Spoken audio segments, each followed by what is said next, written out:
बिस्मिल्लाहिर्रहमानिर्रहीम। अस्सलामु अलैकुम। 94 न्यूज़ की खास खबरों के साथ मैं हूं ताहा। नाज़रीन ग्रामी, यौम कायदा आप लोगों को बहुत बहुत मुबारक हो। खबर शामिल करती है ननकाना साहब से सज्जाद हुसैन कैसरानी की तफसीलात के मुताबिक।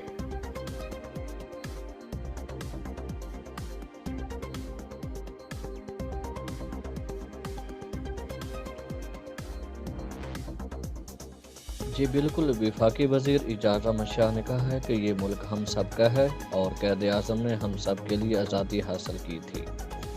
पाकिस्तान में तमाम अक़लियतों को मुकम्मल हकूक़ हासिल हैं। मुल्क को दरपेश मुश्किलात का सामना करके हमें आगे बढ़ना है।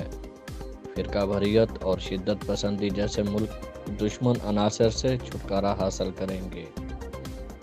एक मुत्तहिद और यकजां कौम बनकर आगे बढ़ेंगे। क़ायद आज़म के फरमानात पर अमल पैरा होने की ज़रूरत है। हमें अंदरूनी व बैरूनी ख़तरात का डट कर मुकाबला करना है। आज के दिन ईमान, इत्तेहाद और तंजीम के असूलों पर अमल पैरा होने का अज़म करना चाहिए। मुआशरे को मंशियात जैसी बुराइयों से हमेशा के लिए पाक करने की पूरी कोशिश करेंगे। जिस थाने की हदूद में मंशियात फरोशी हुई तो उसी हलके के SHO के खिलाफ FIR दर्ज की जाएगी। इसी हवाले से 30 दिसंबर को वज़ीर आज़म पाकिस्तान से मैं उसको मॉनिटर भी कर रहा हूँ।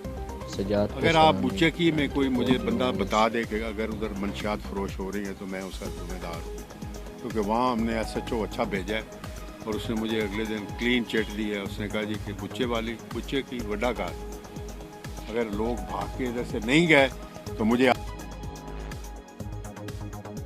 अब तक के लिए सिर्फ इतना ही। मजीद खबरों और अपडेट के लिए 94 न्यूज़ के साथ रहिएगा।